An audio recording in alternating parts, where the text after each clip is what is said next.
শেষ রক্ষা হল না, মৃত্যুর কোলে ঢলে পড়লেন মমতা ঘনিষ্ঠ দাপুটে শাসক বিধায়ক। বিরাট শূন্যতায় শোকের পরিবেশ। বিস্তারিত জানিয়ে দেব, সঙ্গে থাকুন। প্রয়াত নদিয়ার তেহট্ট বিধানসভা কেন্দ্রের তৃণমূল বিধায়ক তাপস সাহা। মৃত্যুকালে তার বয়স হয়েছিল ৬৬ বছর। বেশ কয়েকদিন ধরে অসুস্থ ছিলেন তিনি। গত মঙ্গলবার আচমকা মস্তিষ্কে রক্তক্ষরণ হওয়ায় তাকে আশঙ্কাজনক অবস্থায় কলকাতার বাইপাস সংলগ্ন একটি বেসরকারি হাসপাতালে ভর্তি করা হয়। বৃহস্পতিবার সেখানেই শেষ নিঃশ্বাস ত্যাগ করেন বর্ষিয়ান এই রাজনীতিবিদ। তার মৃত্যুর খবর ছড়িয়ে পড়তেই শোকের ছায়া নেমে এসেছে নদিয়া জুড়ে, বিশেষ করে তেহট্ট এলাকায়। স্থানীয় বাসিন্দা ও দলীয় কর্মীদের পাশাপাশি রাজ্যের রাজনৈতিক মহলেও শোকের ছায়া দেখা দিয়েছে।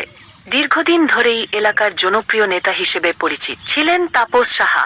তার মৃত্যুতে শূন্যতা তৈরি হলো বলে মনে করছেন অনেকেই। তাপস সাহার রাজনৈতিক জীবন ও সামাজিক ভূমিকার প্রশংসা করে তৃণমূল কংগ্রেসের একাধিক নেতা শোক প্রকাশ করেছেন। মর্মান্তিক দুর্ঘটনা, বাসেই অগ্নিদগ্ধ হয়ে মৃত্যু কমপক্ষে ৫ জনের, আহত বেশ কয়েকজন।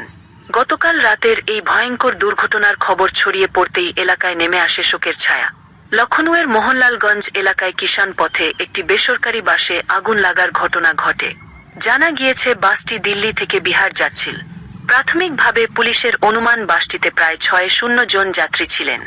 আগুনের তীব্রতা এতটাই বেশি ছিল যে পুরো বাসটিই পুড়ে ছাই হয়ে যায়। ঘটনায় ৫ জন যাত্রী জীবন্ত দগ্ধ হন।